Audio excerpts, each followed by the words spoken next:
Bonjour, j'aimerais partager avec vous quelques pensées autour de ce passage de psaume, dans le psaume 37. Je ne vais pas lire tout le psaume, mais je vous recommande vraiment de prendre le temps de le méditer, de prendre le temps de le savourer. Il nous est dit ce que Dieu, à partir du verset 22, ceux que Dieu bénit auront le pays en possession, mais ceux qu'il maudit seront retranchés. Lorsque la conduite de quelqu'un lui plaît, l'Éternel lui donne d'affermir sa marche dans la vie. Il peut trébucher, cependant jamais il ne tombera. L'Éternel le tient par la main. J'étais un enfant et me voilà vieux. Jamais je n'ai vu celui qui est juste être abandonné. Jamais, je n'ai vu celui qui est juste être abandonné, ni ses descendants mendier leur pain. Tout au long des jours, il a compassion et il prête aux autres. Ses enfants seront en bénédiction. Dans ce passage, dans ce psaume de David, il nous est dit que Dieu bénit ceux qui auront le pays comme possession. Ceux que Dieu bénit, ils auront le pays en possession. C'est-à-dire que ceux que Dieu bénit seront dans une abondance. Alors, ce n'est pas forcément une abondance financière, mais cela peut être une abondance financière. Mais en tout cas, c'est ceux que Dieu bénit, ils sont dans la paix, même dans les moments difficiles. Ils vivent dans cette assurance, dans cette espérance, parce que Dieu prend soin d'eux. Par contre, dans le verset 22, toujours, il nous est dit, ceux qu'il maudit seront retranchés. Il y a des personnes que Dieu maudit, c'est-à-dire des personnes qui par leur désobéissance, ce n'est pas que Dieu veut le mal de qui que ce soit, au contraire, il a envoyé son Fils afin que le monde soit sauvé. Mais il y a des hommes et des femmes qui ne veulent pas obéir à Dieu. Et la désobéissance amène l'échec, amène la souffrance, amène la mort, amène la malédiction.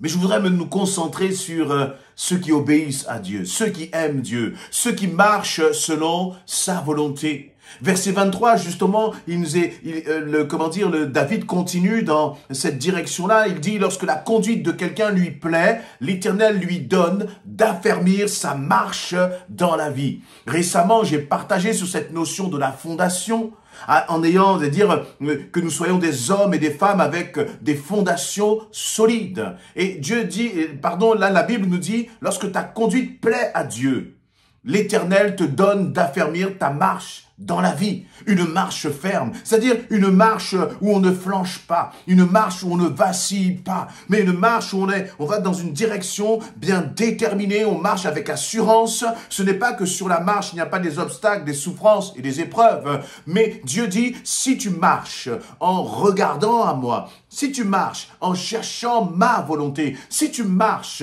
en désirant m'honorer, en désirant me plaire, te dire Seigneur, alors moi je vais affermir tes pas. À chaque pas que tu vas poser, à chaque projet que tu vas initier, tu vas sentir là toute l'assurance de l'Éternel face à l'adversité, face aux obstacles, face aux difficultés. Mais donc cela dépend de nous. Il dit, lorsque la conduite de quelqu'un lui plaît, lorsque ta conduite plaît à Dieu. Et je crois que c'est ce qui est important pour nous. De réaliser, Seigneur, je veux vivre en te faisant plaisir. Je veux agir, je veux faire des choix dans ma vie, mais des choix qui t'honorent, des choix qui te font plaisir, des choix dans le domaine sentimental. Mon attitude à l'égard des hommes, à l'égard des femmes, Seigneur, est-ce que mon attitude te plaît? Parce que mon désir, c'est de t'honorer. Vous voyez, non pas comme des religieux qui suivent une sorte de notice, de mode d'emploi du bon comportement. Non, mais plutôt comme un homme, une femme qui a un ami et qui donc, parce qu'il a un ami, désire faire plaisir à cette personne, désire l'honorer justement par son attitude. L'ami, c'est celui qui prend soin de l'autre, c'est celui qui se préoccupe de l'autre. Et je crois que notre Seigneur veut que nous puissions nous préoccuper de lui avant toute chose. Et si toi, tu te préoccupes de Jésus, si tu te préoccupes de savoir ce que la Bible dit dans les décisions que tu prends dans ta vie, alors Dieu va affermir tes pas. Les autres peut-être vont échouer, tomber, mais toi, le Seigneur te relèvera toujours. C'est ce qu'il nous dit dans le verset 24. Il nous dit, mais celui qui cherche à plaire à Dieu dans sa conduite, il peut trébucher. Mais cependant, jamais il ne tombera. L'Éternel le tient par la main. J'ai envie de dire, l'Éternel le retient même dans sa chute. Vous voyez, c'est comme un enfant qui va commencer à marcher. Parfois, il va trébucher.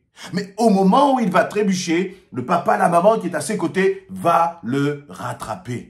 Et Dieu donc conçoit que parfois nous puissions trébucher. Dieu conçoit que parfois nous puissions chuter, que nous puissions nous éloigner, que nous puissions tomber à cause de nos faiblesses. Oui, mais dans ces moments-là, Dieu ne vient pas comme un accusateur dans nos craintes, dans nos peurs, dans nos découragements. C'est légitime, c'est normal, nous sommes humains. Mais dans cela, le Seigneur, eh bien, vient et ne nous abandonne pas. Il ne nous laisse pas tomber. Il ne nous, ne nous accuse pas, mais au contraire, il est celui qui tient notre main. Et dans ces moments-là, nous réalisons à quel point nous avons encore plus besoin de lui.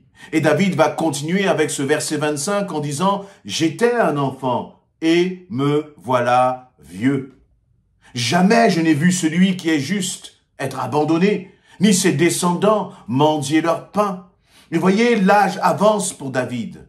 Il a été enfant et maintenant il est vieux et il fait un peu le bilan. Il fait le point finalement sur sa vie, sur ce qu'il a vu aussi autour de lui. Et il dit jamais, jamais je n'ai vu celui qui est juste être abandonné. Il ne dit pas qu'il n'a pas vu le juste, qu'il n'a pas vu, il ne dit pas que le juste n'a jamais souffert. Il ne dit pas que le juste n'est jamais passé par des difficultés. Mais ce qu'il dit, et je crois que c'est encore plus puissant finalement, c'est que le juste, il l'a vu passer par la souffrance. Il a vu passer le juste par des pleurs, par des difficultés, par des combats. Mais dans tout cela, comme dans la vallée de l'ombre de la mort, ce juste-là n'a jamais été abandonné.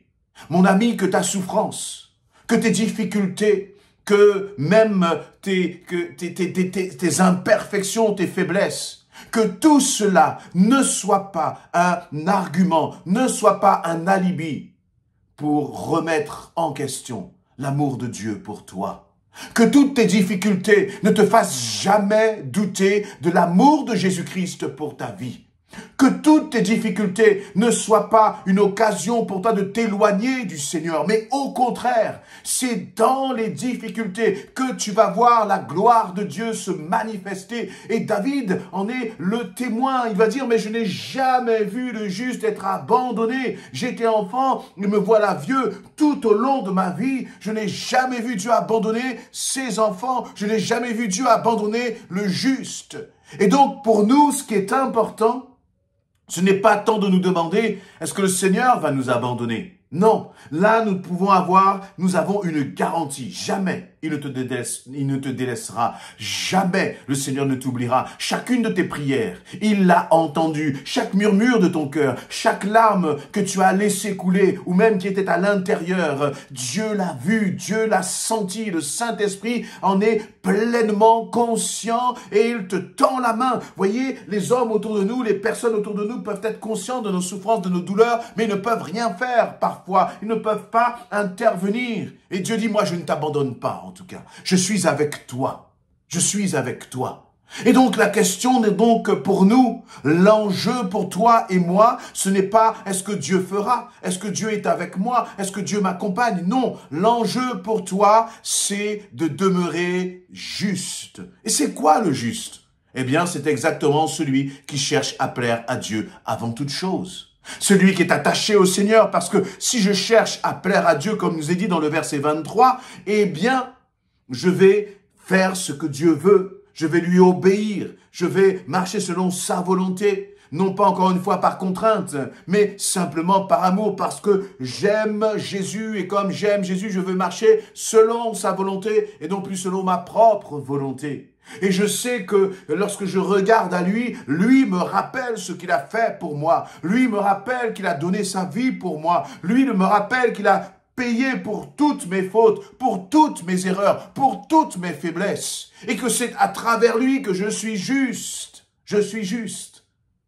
Mais en même temps, je dois dire que, un peu comme David, j'étais enfant et me voilà un peu moins jeune. Je ne veux pas dire que je suis vieux, mais un peu moins jeune. J'étais enfant et me voilà un peu moins jeune. Et pendant tout mon parcours de vie, j'ai malheureusement vu les frères et les sœurs qui ont abandonné le Seigneur, qui n'ont pas continué la route. À cause, justement, un peu comme dans la parabole de Jésus sur la graine qui est semée, qui va tomber sur différents terrains. Il y a des terrains parfois dans lesquels il y a des broussailles, il y a des séductions, il y a les difficultés justement de la vie, il y a des épreuves, il y a les distractions. Et qui fait que, eh bien, certains ont abandonné le Seigneur. Vous voyez, le Seigneur ne nous abandonne jamais. Et je crois qu'il est important que nous puissions dire, Seigneur, je ne t'abandonnerai jamais. Je refuse de t'abandonner. Je veux terminer cette course jusqu'au bout. Jusqu'au bout, je veux remporter la victoire parce que je sais que tu as écrit mon nom dans le livre de vie, Seigneur. Sois encouragé. Relève-toi. N'abandonne pas. Ne laisse pas tomber. Et ne laisse personne te dire que tu n'y parviendras pas, que tu n'y arriveras pas. Ça, c'est un mensonge de l'ennemi. Ce sont les pensées que tu fais tourner dans ta tête, qui te font croire que la situation est trop difficile et que toi, tu es trop compliqué. La situation n'est pas trop difficile pour l'Éternel et tu n'es pas trop compliqué pour son amour. Pour son amour. Alors, au contraire, je terminerai par le verset 26. David va dire tout au long des jours, il a compassion. Il a compassion. Dieu a compassion de toi. Et toi, si tu as aussi compassion, eh bien dit, tes enfants seront en bénédiction. C'est-à-dire que celui qui est juste, finalement, il a comme une bénédiction qui coule sur lui et qui inonde ceux qui sont autour de lui. Et ça dépend de toi.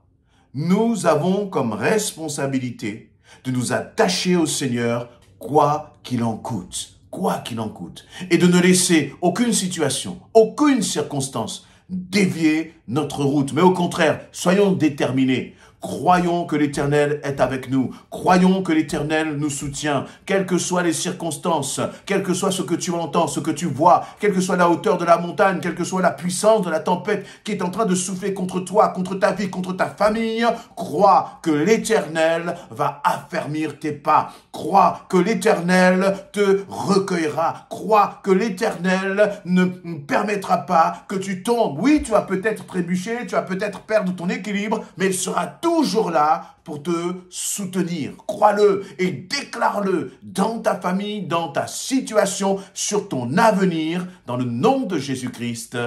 Amen.